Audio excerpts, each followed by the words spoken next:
Sa Surya Padina, Sa Padajua, Sa Sopir Rabin, Patian na Sa,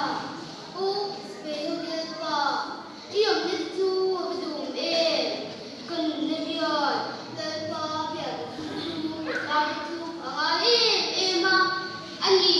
Atau Pariola, Katin Nule, Katisari, Patian Mina Tuan, Aqua,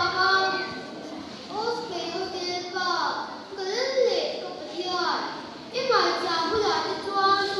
Turu, Atuba, Bamuin, Buane, Anauda, Turin, Ina, Tisu, and Atole, Namzu, Alpha, Fonte, Nanga, Jana, Nami, Tu, and Tole, Atunga, Sayo, Panalapia, Yamazu, John, Tu, and Soin, Doing community, Asiam China, Ani, Walutam Safa, Basone, Puti, Sanatari, Tanesna, and Gachina, Zayona, Patiana, Lam, Chilchi.